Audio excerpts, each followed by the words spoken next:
Hello बच्चों, स्वागत है आपका हमारे यूट्यूब चैनल पर। आज हम देखेंगे चैप्टर नंबर 3 के एक एक लाइन वाले क्वेश्चन, जिसमें हमारा कोई नियम होगा या 2 या 3 लाइन में उसका आंसर होगा। तो ऐसे क्वेश्चंस को डिस्कस करेंगे जो कि पिछले एग्जाम्स में आए हुए हैं और अब आने वाली एग्जाम्स के लिए इम्पोर्टेंट है। तो चलो शुरू करते हैं आज का वीडियो।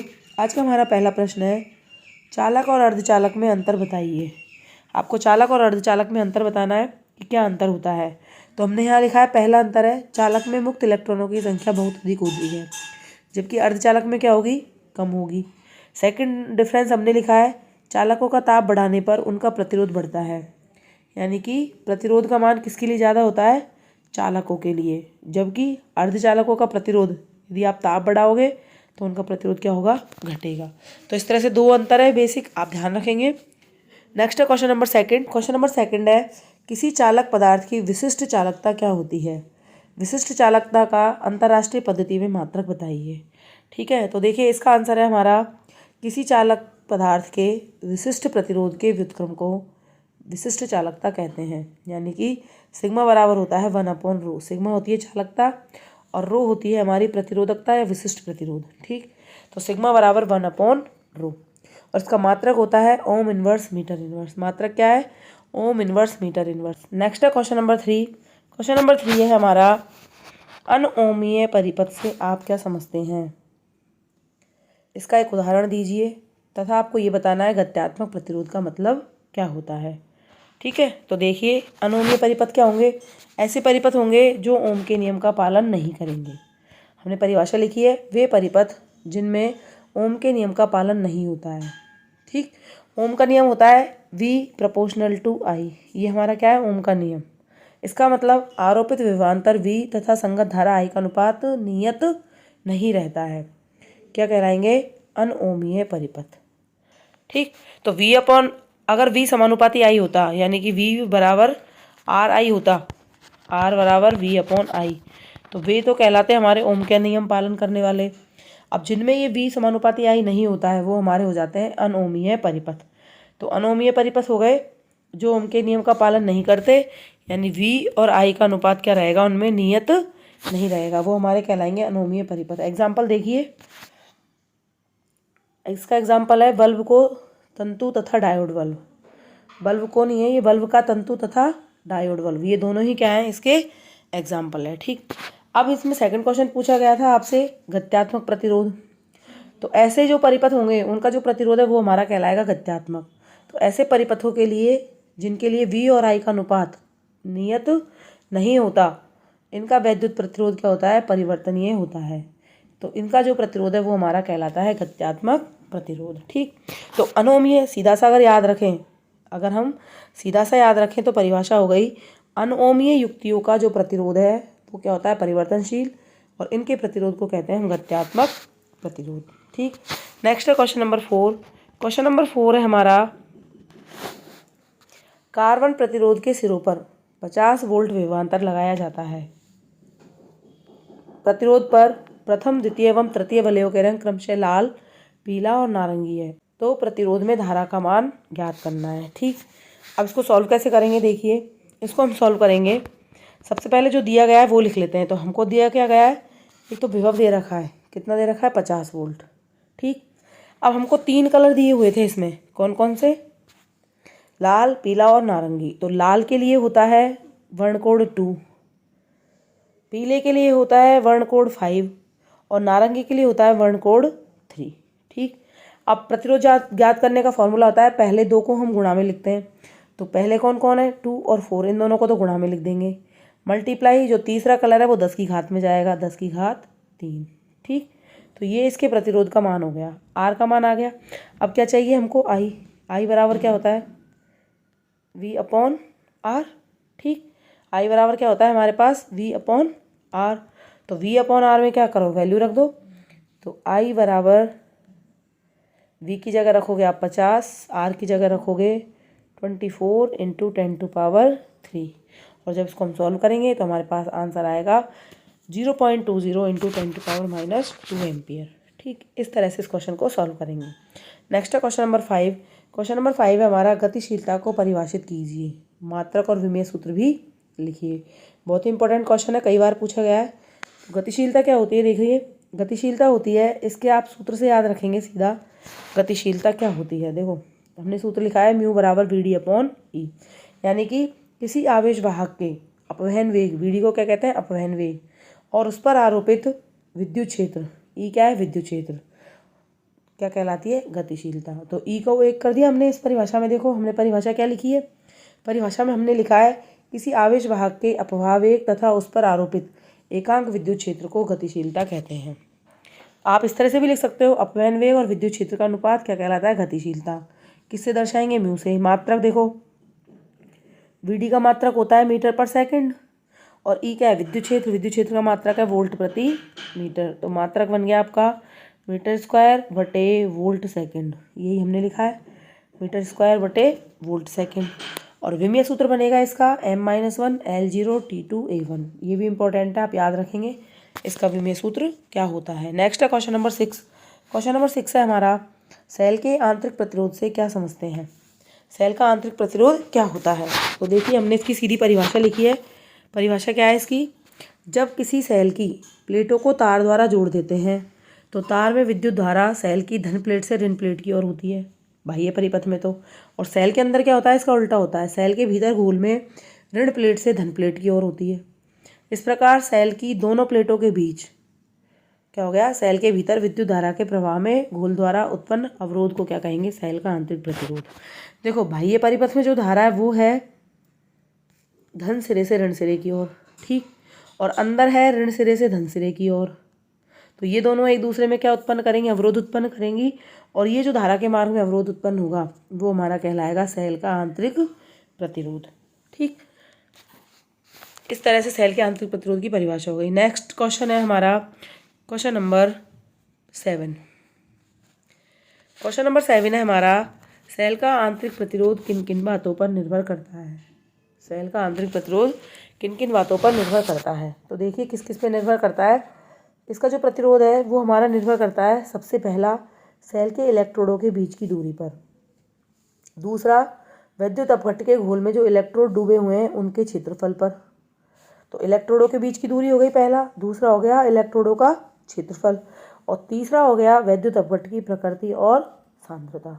इन तीनों पर हमारा क्या निर्भर करता है, आंतरिक प्रतिरोध। स्मॉल r का मान, स्मॉल r किस किस पे डिपेंड है, D पे, A पे, और कंसंट्रेशन और उसकी नेचर पे, ठीक। नेक्स्ट है क्वेश्चन नंबर 8। क्वेश्चन नंबर 8 है हमारा, सेल के विद्युत वाहक बल व टर्मिनल वोल्टता में अंतर स्पष्ट कीजिए। इंपॉर्टेंट क्वेश्चन है, कई बार पूछा गया है, इसलिए आप इसको ध्यान रखेंगे। सेल के विद्युत वाहक बल और टर्मिनल वोल्टता में क्या अंतर है, तो परिभाषा लिखी है हमने दोनों के अंतर के लिए।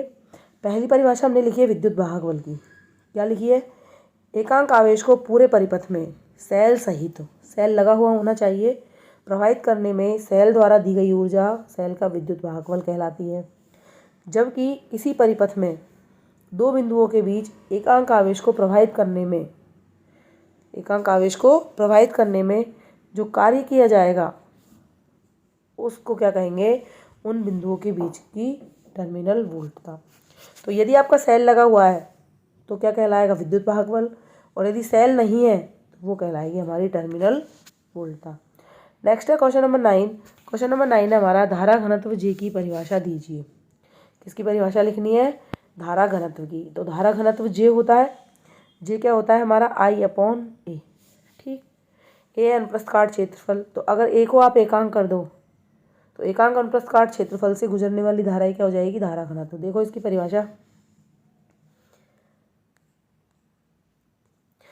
है इसकी, किसी चालक में किसी बिंदु पर प्रति एकांक क्षेत्रफल लंबवत गुजरने वाली धारा को इस बिंदु पर धारा घनत्व कहते हैं। J बराबर I/A। तो एरिया एकांक कर दे तो जो धारा गुजरेगी वो हमारी हो जाएगी धारा घनत्व। इसका M कैस पद्धति में मात्रक हो जाएगा धारा का एम्पियर, और क्षेत्रफल का मीटर स्क्वायर, तो एम्पियर प्रति मीटर स्क्वायर, ठीक। विमा हो जाएगी A1L-2। अगली चीज़ ध्यान रखनी है, धारा घनत्व वो हमारी क्या है, एक सदिश राशि है। कैसी राशि है, सदिश राशि है, और इसकी दिशा होती है धारा की दिशा में, ठीक। नेक्स्ट है क्वेश्चन नंबर 10। क्वेश्चन नंबर 10 है हमारा, विशिष्ट प्रतिरोध की परिभाषा लिखिए। क्या करना है, विशिष्ट प्रतिरोध की हमको परिभाषा लिखनी है।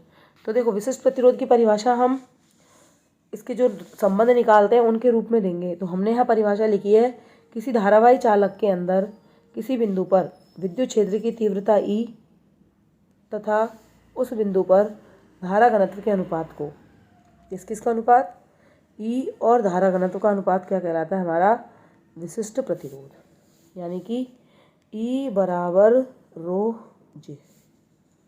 ठीक, ये हो गया हमारा विशिष्ट प्रतिरोध। विशिष्ट प्रतिरोध का मात्रक हम पहले वाली वीडियो में डिस्कस कर चुके हैं, वहाँ आप देख लेना कि इसका मात्रक क्या होता है। नेक्स्ट है क्वेश्चन नंबर 11। क्वेश्चन नंबर 11 है हमारा, सेल के विद्युत वाहक बल से क्या तात्पर्य है, किसी वोल्ट मीटर से सेल का विद्युत वाहक बल सही क्यों नहीं नापा जा सकता। तो सेल का विद्युत वाहक बल की परिभाषा भी हमने डिस्कस की है, क्या होती है, क्या थी, एकांक आवेश को पूरे परिपथ में घुमाने के लिए जो कार्य किया जाएगा वो हमारा क्या कहलाएगा, सेल का विद्युत वाहक बल। यहाँ दूसरी तरह से लिखी हमने परिभाषा, एकांक आवेश को पूरे परिपथ में प्रवाहित करने में सेल द्वारा दी गई ऊर्जा सेल का क्या कहलाती है, विद्युत वाहक बल। फिर अगला प्रश्न था हमारा कि हम सही से मापन क्यों नहीं कर सकते विद्युत वाहक बल का। तो देखो सेल के विद्युत वाहक बल का सही मापन करने के लिए, इसको मापने के लिए जो प्रयुक्त यंत्र हम काम में लेते हैं उसका प्रतिरोध क्या होना चाहिए, अनंत होना चाहिए। परंतु जो वोल्ट मीटर लेते हैं उसका प्रतिरोध क्या अनंत होता है क्या, नहीं, कुछ ना कुछ उसका प्रतिरोध अवश्य होता है, इसलिए इससे हम विद्युत वाहक बल का सही से मापन नहीं कर सकते। तो हम ऐसा युक्ति काम में लेते हैं जिसका प्रतिरोध क्या हो, अनंत। और ऐसी युक्ति क्या है हमारे पास, विभव मापी। तो हम क्या काम में लेंगे इसको नापने के लिए, विभव मापी, पोटेंशियोमीटर। नेक्स्ट है क्वेश्चन नंबर 12। क्वेश्चन नंबर 12 है हमारा, इंपॉर्टेंट है, कई बार पूछा गया है, किरचॉफ का धारा नियम या संधि नियम लिखिए। धारा नियम, संधि नियम या प्रथम नियम यही है। ठीक, तो इसका उत्तर हो जाएगा, जब किसी विद्युत परिपथ की किसी भी संधि पर मिलने वाली धाराओं का बीजगणितीय योग 0 होता है। देखिए कैसे होता है, जैसे मान लो कोई संधि बिंदु है, यहाँ पे हमने ये 4 शाखाएं बना रखी है, इसमें से मान ली I1 धारा आ रही है, इसमें से मान लेते हैं I2 धारा आ रही है, ठीक, इसमें से मान लेते हैं I3 धारा बाहर निकल गई और इसमें से कितनी निकल गई, I4। तो इस संधि बिंदु पर कुल धाराओं का बीजगणित योग क्या करेंगे, 0। तो हम क्या करेंगे, I1 प्लस I2, ये तो आने वाली धारा थी पॉजिटिव ले ली, ये बाहर निकल रही तो इनका चिन्ह क्या बदल जाएगा, नेगेटिव हो गया, माइनस I4 बराबर 0। तो हम इस तरह से भी लिख सकते हैं, I1 प्लस I2 बराबर I3 प्लस I4, यानी आने वाली धाराओं का योग जाने वाली धाराओं के योग के बराबर होता है। तो ये हमारा क्या हो जाएगा, संधि नियम। नेक्स्ट क्वेश्चन है हमारा क्वेश्चन नंबर 13। क्वेश्चन नंबर 13 है, व्हीटस्टोन ब्रिज की संतुलन की स्थिति कौन सी होती है। व्हीटस्टोन ब्रिज जो सिद्धांत है उसकी संतुलन की स्थिति कौन सी होती है, तो ये बताना है हमको। तो देखिए हमने लिखा है, सेतु के संतुलन की अवस्था में सेतु की 2 भुजाओं में लगे प्रतिरोधों का अनुपात शेष 2 भुजाओं के प्रतिरोधों के अनुपात के बराबर होना चाहिए। ठीक, जैसे आपको पता है, आप इस तरह से आप व्हीटस्टोन सेतु बनाते हो, एक चतुर्भुज की चारों भुजाओं में हम क्या लगा देते हैं, प्रतिरोध लगा देते हैं, लगाते हैं। ठीक, जैसे मान लो PQRS, तो हम क्या लिखते हैं, संतुलन की अवस्था में P/Q बराबर R/S। ठीक है, तो इसी को हमने लिखा है। नेक्स्ट क्वेश्चन है क्वेश्चन नंबर 14, इंपॉर्टेंट है, कई बार पूछा गया है कि वोल्ट मीटर की तुलना में विभवमापी ज़्यादा श्रेष्ठ क्यों है। ठीक, तो ज़्यादा श्रेष्ठ क्यों है, इसका सीधा सा आंसर बता देती हूँ मैं कि विभवमापी का जो प्रतिरोध है वो क्या होता है, अनंत होता है। अनंत होता है तो ये परिपथ से कोई धारा नहीं लेता और बिना धारा के जो शुद्ध मापन है वो करता है। ठीक, अब देखो इसका उत्तर हमने लिखा है, जब हम सेल का विद्युत वाहक बल विभवमापी से मापते हैं तो शून्य विक्षेप की स्थिति में सेल के परिपथ से कोई धारा प्रवाहित नहीं होती, अर्थात सेल खुले परिपथ में होता है। अतः इस स्थिति में सेल के विद्युत वाहक बल का वास्तविक मान प्राप्त होगा। इस प्रकार विभवमापी अनंत प्रतिरोध के आदर्श वोल्टमीटर के तुल्य व्यवहार करता है। ठीक है ना, तो जब आपका शून्य विक्षेप की स्थिति होगी तो शून्य विक्षेप की स्थिति में जो विभवमापी है वो परिपथ से कोई धारा नहीं लेगा, और कोई धारा नहीं लेगा इसका मतलब विभवमापी ने तो धारा का लॉस किया ही नहीं, तो सारा के सारा जो मान है वो किसके रूप में मिलेगा हमको, विद्युत वाहक बल के रूप में। नेक्स्ट है क्वेश्चन नंबर 15। क्वेश्चन नंबर 15 है हमारा, किरचॉफ का वोल्टता नियम, लूप नियम या द्वितीय नियम लिखिए। इसका आंसर है हमारा, किसी विद्युत परिपथ में किसी लूप में उपस्थित सभी अवयवों पर धारा की दिशा में चलते हुए वोल्टताओं का बीजगणितीय योग 0 के बराबर होता है। सीधा सा याद रखना है, किसी भी विद्युत परिपथ में आप लूप में धारा की दिशा में यदि चलोगे तो जितने भी अवयव लगे हुए हैं उन सभी पर वोल्टताओं का बीजगणितीय योग क्या करना है, 0 करना है। नेक्स्ट इंपॉर्टेंट क्वेश्चन है हमारा क्वेश्चन नंबर 16। क्वेश्चन नंबर 16 है, अपवहन वेग की परिभाषा लिखिए। अपवहन वेग की क्या बतानी है आपको, परिभाषा। अपवहन वेग को हम दर्शाते हैं वीडी से। तो सीधी सी परिभाषा याद रखनी है कि जब बाह्य विद्युत क्षेत्र लगाया जाता है, यानी बाह्य विद्युत क्षेत्र की उपस्थिति में चालक में जो मुक्त इलेक्ट्रॉन उपस्थित है, चालक में कौन उपस्थित है, मुक्त इलेक्ट्रॉन, उनके द्वारा दो क्रमागत टक्करों के मध्य जो तय किया गया औसत वेग है वही क्या कहलाता है, हमारा अपवहन वेग। इसको किससे दर्शाते हैं, वीडी से, और वेग का मात्रक होता है मीटर पर सेकंड, तो इसका मात्रक भी क्या हो जाएगा, मीटर पर सेकंड। नेक्स्ट है क्वेश्चन नंबर 17। क्वेश्चन नंबर 17 है, ओम का नियम लिखिए।